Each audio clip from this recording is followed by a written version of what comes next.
జీడిమెట్లలో జరిగిన ఒక దారుణమైన ఘటన.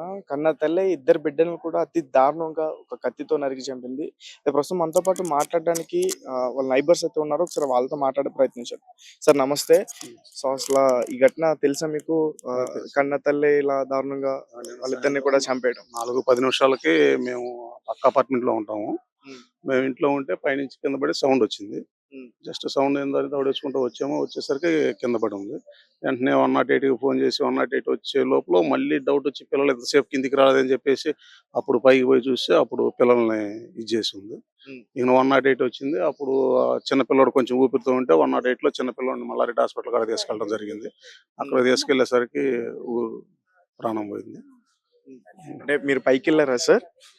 నేను జస్ట్ కిందకొచ్చాను. ఫస్ట్ అయితే నేను మూడోవాడు, నాలుగోడు నేను వచ్చేసరికి ఇద్దరే ఉన్నారు. అంటే నేను అపార్ట్మెంట్‌లో ఉన్నాను. వెంటనే పడేసరికి మా అపార్ట్మెంట్ వాళ్ళు ఫోన్ చేసేసరికి అక్కడి నుంచి చూసారు. చూసి ఫోన్ చేసేసరికి నేను పరిగెత్తుకుంటూ వచ్చేసరికి పడిపోయింది. ఈమె ఒక్కతే పడింది అనుకున్నాం ఫస్ట్. తర్వాత తలుపు పెట్టి ఉంది. లోన పిల్లలు ఉన్నారు. పోయి చూసేసరికి ఇది అనేసరికి నేను 108 వచ్చింది. మీరే ఫోన్ చేశారా 108? వీళ్ళు రామారావు అని ఇంకొకరోడు ఫోన్ చేశాడు. వచ్చింది 108. అప్పుడు జేఎన్‌టీ కాడ ఉండి రావడం కొంచెం ఒక 5 మినిట్స్ లేట్ అయినట్టుంది. ఆ పిల్లోడు కొంచెం ఊపిరితో ఉన్నాడు. మల్లారెడ్డి కాడికి తీసుకెళ్లేసరికి చిన్న బాబు కనుఊపిరితోనే ఉన్నాడు. ఊపిరితో మల్లారెడ్డి హాస్పిటల్‌కి తీసుకెళ్ళి జాయిన్ అయ్యాడు. జాయిన్ అయిన తర్వాత అక్కడ వాళ్ళకే పల్స్ డౌన్ అయిపోయింది. ఇక్కడ కొంచెం పర్లేదు అనిపించింది. ఇంకొక ఏదైనా 10 మినిట్స్ బిఫోర్ అంటే ఏమన్నా సేవ్ అయ్యేవాడు. అలాగే ఆమె ఏదో సూసైడ్ లెటర్ కూడా రాసింది. తన ఆరోగ్య పరిస్థితి గురించి లెటర్ రాసిందంట. ఆమె నా హెల్త్ కండిషన్ బాగుంటలేదు. నాకు ఆయనకి ఏదో చిన్న చిన్న ఇష్యూస్ ఉన్నాయి. నాది ఇదని రాసిందని అది క్లారిటీగా మనకు తెలియదు. పోలీసులు హ్యాండ్ ఓవర్ చేసుకున్నారు ఆ లెటర్ అయితే. అంతవరకు తెలుసు. సార్ అలాగే చిన్నపిల్లలు ఇక్కడే ఉండేవారా వాళ్ళు? చిన్నపిల్లలు డైలీ సాయంత్రం పూట స్కూల్ నుంచి వచ్చిన తర్వాత సాయంత్రం డైలీ 4 o'clock అప్పుడు ఇక్కడ క్రికెట్ ఆడుకుంటారు. ప్రతిరోజు చూస్తాం ఇద్దరు పిల్లల్ని. మా అపార్ట్మెంట్లో పిల్లలు, ఈ పిల్లలు, ఆ పిల్లలు అందరూ కలిసి ఇక్కడ క్రికెట్ ఆడుకుంటూ ఉంటారు. మేము వెహికల్ వస్తూ పోతూ ఉంటే హార్న్ కొట్టి సైడ్ జరుగుతూ ఉంటారు. ఆవిడ ఒక్కోసారి వచ్చి కింద నుంచి చూస్తూ ఉండిద్ది. పైనుంచి కూడా ఆవిడ ఈ పోర్షన్ ఆ పైనుంచి కూడా అబ్జర్వేషన్ లో ఉండిద్ది. బాగానే ఉంటారు. అతను చాలా మంచి అతను. పాపం అతను వాళ్ళ హస్బెండ్ ఫార్మసీలో చేస్తుంటాడు కాజీపల్లి దగ్గర. అతను మంచి అతనే. బాగానే వస్తా పోతా బాగానే పలకరిస్తాడు. ఈ అపార్ట్మెంట్ మెయింటెనెన్స్ కూడా అతనే. జస్ట్ డైలీ కూడా ఈ వాటర్ షార్టేజ్ వచ్చిన కానీ నుంచి డైలీ ఆయన నేను డిస్కషన్ చేసుకుంటే ఈ మంజీరా వాటర్ వాళ్ళకి ఫోన్ చేసుకుంటా అపార్ట్మెంట్ లో వాటర్ రాకపోతుంటే ట్యాంకర్లు తెప్పిస్తా. ట్యాంకర్ నెంబర్ నా కాడ తీసుకోవటము, బోర్ అతని నెంబర్ తీసుకోవటము అంతా బాగానే ఉండరు. ఇబ్బంది ఏం లేదు. అయితే ఆమె మానసిక స్థితి సరిగ్గా లేదని చెప్తున్నారు. సరిగా లేదు, కొంచెం లేదు. అందువల్లనే ఎలా దేనివల్ల అంటారు? అంటే ఫస్ట్ నుంచి కొంచెం డిఫరెంట్ గా ఉన్నట్టుంది మానసిక స్థితి. మనకి అంత క్లారిటీ లేడీస్ కదా, మనం అంత ఎందుకంటే ఫ్రెండ్లీగా అతను కలుస్తాం కానీ మన అపార్ట్మెంట్ కాదు కదా.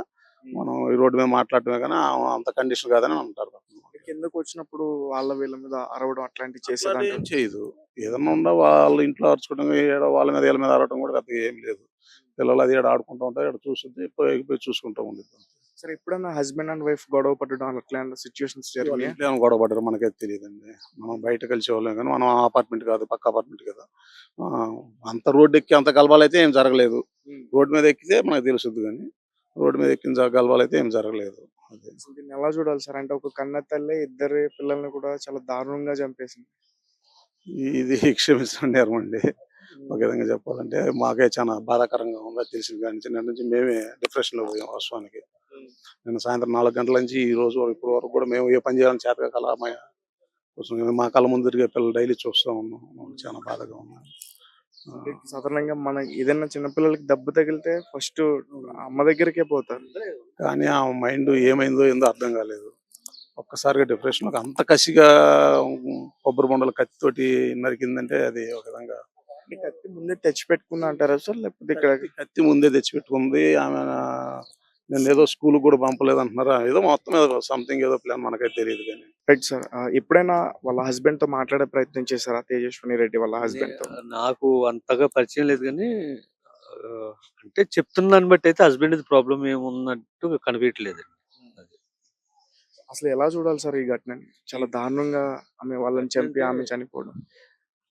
కంటం మన బాధ్యత, కానీ చంపడానికి మనకు అధికారాలు లేవండి. కానీ ఆ అమ్మాయి మానసిక స్థితి గురించి ఒకసారి ఆలోచించాలి. ప్లస్ నా సజెషన్ ఏంటంటే మన ఏ ఎంప్లాయీకి అయినా కానీ 8 hours ఇచ్చారండి డ్యూటీ. కానీ ఇప్పుడు డ్యూటీకి వెళ్ళి ఇంటికి వచ్చేసరికి 12 hours పడుతుంది. డ్యూటీ నుంచి పొద్దున్నే బయలుదేరే దగ్గర నుంచి 12 to 13 అవర్స్ పడుతుంది. ఈ ఎంప్లాయీస్‌కి పని ఒత్తిడి కూడా తగ్గిస్తే బెస్ట్ ఏమోనని నా పర్సనల్ ఒపీనియన్ అండి. అంటే ఈ తేజస్విని ఈ రకంగా పాల్పడడానికి ఒక రకంగా ఇది కూడా కారణం అని చెప్తున్నారా? అంటే ఆళ్ళ హస్బెండ్ ఎంప్లాయీ. ఈయన ఎంప్లాయీ కాదు కానీ, అదే పని ఒత్తిడి లేదనుకోండి, 7 అవర్సో, 8 అవర్సో కరెక్ట్‌గా ఉందనుకోండి, ఆ టైంలో ఇంటి దగ్గర ఉండేవాడు కదా భర్త.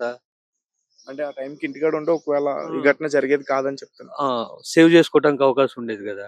అంటే ఈ ఘటన గురించి చెప్పలా. మామూలుగా ప్రతి మనిషికి ఎంప్లాయ్‌మెంట్ ఎంప్లాయ్ అయినోడు ప్రతి మనిషికి వర్క్ ప్రెషర్ అయితే విపరీతంగా ఉందండి.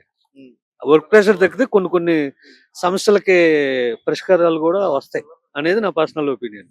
వర్క్ ప్రెషర్ తగ్గిచ్చాలి ఎంప్లాయీస్‌కి. సార్ అలాగే ఈ మధ్య కాలంలో చూసుకుంటే ఇలా ఉంటాయి. పిల్లల్ని ముఖ్యంగా పేరెంట్స్ చంపేస్తున్న ఘటనలు ఎక్కువైపోతున్నాయి. మన హైదరాబాద్ సరౌండింగ్స్ లోనే మనం చాలా చూస్తున్నాం. ఏవండీ నాకు తెలిసి 80-90% వర్క్ ప్రెషరేనండి. వర్క్ ప్రెషర్ అయితే తగ్గిచ్చాలండి ఎంప్లాయీస్‌కి. సార్ ఎప్పుడైనా మాట్లాడారా ఈ జీవీ రెడ్డితో మీరు? ఆయన మాట్లాడారు గానీ నాకు పెద్దగా పరిచయం లేదండి. మా ఊరు దగ్గరలోనే గానీ, ఊరు నాకు పెద్దగా పరిచయం లేదు. సత్తుపల్లి దగ్గర. నిన్న తెలిసిందండి అది. మా ఊరు దగ్గరలో. అది. అంటే పెద్దగా పరిచయం లేదు మీకు. లేదండి. సార్ కాకపోతే పిల్లలు పిల్లలైతే ఆడుకుంటూ ఉంటారు. హ్మ్. మా పిల్లలతోటి ఆడుకుంటా ఉంటారు ఇక్కడ క్రికెట్. హ్మ్. అంటే వాళ్ళ ఈ పిల్లల 7 అపార్ట్మెంట్స్ పిల్లలు ఇక్కడ ఆడుకుంటారండి ఈవినింగ్. హ్మ్. అది. అంటే పిల్లల పరిస్థితి కూడా బాలేదు అనేది కూడా సూసైడ్ పిల్లల పరిస్థితి ఏం ప్రాబ్లమ్ ఏం లేదండి. ఆమె అట్లా రాసిందేమో గానీ, ఏదో కారణం కాజ్ చెప్పడానికి రాసిందేమో గానీ, పిల్లలైతే ఆడుకుంటారు కదా రోజు, ఇబ్బందేం లేదు. రైట్. Thank you. సార్ అసలు ఈ ఘటనని ఎలా చూడాలంటారు? ఇంతకుముందు చెప్తున్నారు కొన్ని వీడియోస్ రావడం వల్ల అదే యూట్యూబ్‌లో ఇప్పుడు వచ్చే టీవీ సీరియల్‌లలో గూడా ఎట్లొస్తుందంటే, ఇంట్లో హరాస్మెంట్ ఎట్లా జేయాలే? ఏ విధంగా జేయాలి? ఓనా షాడిజం టైపెస్ మూవీస్ వస్తున్నాయి. సినిమాలు రావడం గాని, సీరియల్ రావడం గాని ప్రతిదీ ఒక ఇంట్లోపట ఒక సంబంధాలు రిలేషన్ కలిపేటట్లు లేవు సీరియల్స్ గూడా. హ్మ్. అంతా షాడిజం టైప్ తీయడము, అవేదో వాళ్ళ రేటింగ్ పెంచుకోవడానికి, డబ్బులు సంపాదించడానికి టీవీలు తీస్తారు. అది గూడా చాలా ప్రభావం చూపుతున్నది. ఒక రకంగా అంటే ఆమె స్థితి అలా అవ్వడానికి ఇది ఇలాంటి కూడా కారణాలు ఉంటాయి. కూడా ఉన్నాయని ఖచ్చితంగా చెప్తారు. ఉంటాయి. 100% ఉంటదండి. కమ్యూనికేషన్ మీడియా ఏది మన టీవీ సీరియల్స్ గాని, మూవీస్ గాని, లేకపోతే ఈ యూట్యూబ్ ఛానెల్స్ ఇవన్నీ మొత్తం ఇప్పుడు వచ్చే సీరియల్స్ ఏదైనా చూడండి. హ్మ్. ప్రతిదేంట్లో అత్తని ఆ కోడల్ని ఎట్లా టార్చర్ పెట్టాలి, కోడల్ని టార్చర్ పెట్టాలి, అన్నంలో ఎట్లా ఇవి తప్ప ఒక్కటి కూడా కలిసి ఉండే మూవీస్ వస్తలేవు. గతంలో వచ్చినాయి. కానీ ఇప్పటికి దానికి చూస్తే ఈ క్రైమ్ రేట్లు పెరగడానికి, ఈ మొత్తము ఇదంతా వ్యవస్థ సర్వనాశనం కావడానికి కారణము మీడియా లోపట ఉన్నటువంటి సినిమాలు తీయడం, యూట్యూబ్స్, పిక్చర్స్ మాత్రమే. దీని ప్రభావం ఎక్కువున్నది. సార్ ఎప్పుడన్నా మాట్లాడే ప్రయత్నం చేశారా జీవీ రెడ్డితో? అయితే మనకంత ఇదేం లేదండి. మేము మార్నింగ్ రావడం, పోవడము మనకు ఇది ఉంటది. ఎప్పుడు కూడా మాకంత టచ్ ఉండదు. సార్ వాళ్ళు ఇక్కడ ఉంటారు. అప్పుడప్పుడు కలుస్తది. ఏమైనా గిట్టే వాకింగ్ మేము బయట టీ తాగడానికి అది ఇది పోయినప్పుడు కలుసుకుంటూ వస్తుంటాం. అంతే గాని మాట్లాడుతుంటాం అంతే. కానీ వ్యక్తిగతంగా అయితే ఎవరితోటి ఏం కొట్లాడి రకం కాదు. మంచిగా అందరితోటి బానే ఉంటారు. ఆయన వాళ్ళేంది వ్యక్తిగతంగా తేడాకుంటే అపార్ట్మెంట్ మెయింటెనెన్స్ అతనికి ఎవరు కదా 20 ఫ్యామిలీలు ఉన్నారు. ఈ అపార్ట్మెంట్. ఈ అపార్ట్మెంట్ 20 ఫ్యామిలీలు ఉన్నారు. 20 ఫ్యామిలీలు కలిపేసి అతను మెయింటైన్ చేయమని చెప్పేసి అతనికి అప్పించారు గత 6 నెలల నుంచి. హ్మ్. గత 6 నెలల నుంచి అతనే మెయింటైన్ చేస్తున్నాడు. హ్మ్. ప్రతిరోజు మాకు కలుస్తూనే ఉంటాడు. దారిలో మాట్లాడుతూనే ఉంటాం. మాకేం తేడా ఎప్పుడన్నా అలా కలిసినప్పుడు ఎప్పుడన్నా వాళ్ళ ఫ్యామిలీకి సంబంధించిన విషయాలు మీతో షేర్ చేసుకోవడం గాని? ఎప్పుడు అస్సలు ఏం లేదు. ఫ్యామిలీ విషయంలో ఫ్యామిలీ డిస్కషన్ అపార్ట్మెంట్ గురించి. నేను అపార్ట్మెంట్ ప్రెసిడెంట్, ఆయన ఈ అపార్ట్మెంట్ ప్రెసిడెంట్. ఏదైనా వాటర్ గురించి, కరెంటు, రోడ్డు డ్రైనేజ్ గురించి ఇటువంటి డిస్కషన్ వచ్చినాయి కానీ మా మధ్య ఫ్యామిలీ గురించి అసలు ఎప్పుడు డిస్కషన్ రాలేదు. సో ఫైనల్ గా మీరైతే దీనికి ఇలా ఇది ఇళ్లలో కంట్రోల్ ఉన్న పెట్టాలండి. వాళ్ళు ఇలా చేంజ్ అవ్వడానికి మహిళలు ముఖ్యంగా ఇవన్నీ కూడా కారణం అని చెప్తున్నారు. సీరియల్స్ చూసుకుంటూనే కూర్చుంటారు. దీని ఎఫెక్ట్ కూడా కొద్దిగా చూపిస్తుంది. ఈ ఘటనని ఎలా చూడాలి సార్? అంటే కన్న తల్లే ఈ రకంగా ఇక పాల్పడడం. చెప్పలేం సార్. ఆ టైం లోపల వాళ్ళ మూడ్ ఆఫ్ ఎట్లుంటది అనేది చెప్పలేం. దాన్ని ఇక మానసికంగా ఇదైనప్పుడు దాన్ని ఎవరేం చేయలేం. ఇది చాలా బాధాకరమైన విషయం. ఎందుకంటే ఇక్కడ చిన్న చిన్న పిల్లలు అందరూ ఆడుకుంటారు. ఇప్పుడు వాళ్ళు నిన్నటి నుండి పిల్లలు బయటకు వస్తలేరు ఎవరు కూడా. భయపడ్డారు. అందరు భయపడి పిల్లలు బయటకి రావడం వస్తలేరు. ఈ సార్ వాళ్ళ బాబు తోటి ఎక్కువ ఆడుతారు పాపం. వాళ్ళ ఆ బాబు అయితే ఇప్పుడు రాత్రి కూడా నిద్రపోలేడంట తెల్లారిన దాకా ఈ విషయం ఈ విషయం అంటే. ఎందుకంటే వాళ్ళు ఇప్పుడు హాలిడేస్ ఉన్నాయి కనుక అంత చిన్న పిల్లలు ఆడుకోవడం ఇబ్బంది. మెంటల్ నిన్న ఆడుకుంటుంటే పడినప్పుడు బాల్ వెళ్ళి ఆమె మీద పడింది. ఆమె పైనుంచి దూకుతున్నప్పుడు ఇక్కడ పిల్లలు ఆడుకుంటున్నారు. అది మీరు ఏదో చెప్తున్నారు సార్. అదే చెప్తుంది డైలీ ఇక్కడ ఆడుకుంటూనే ఉంటారు పిల్లలు.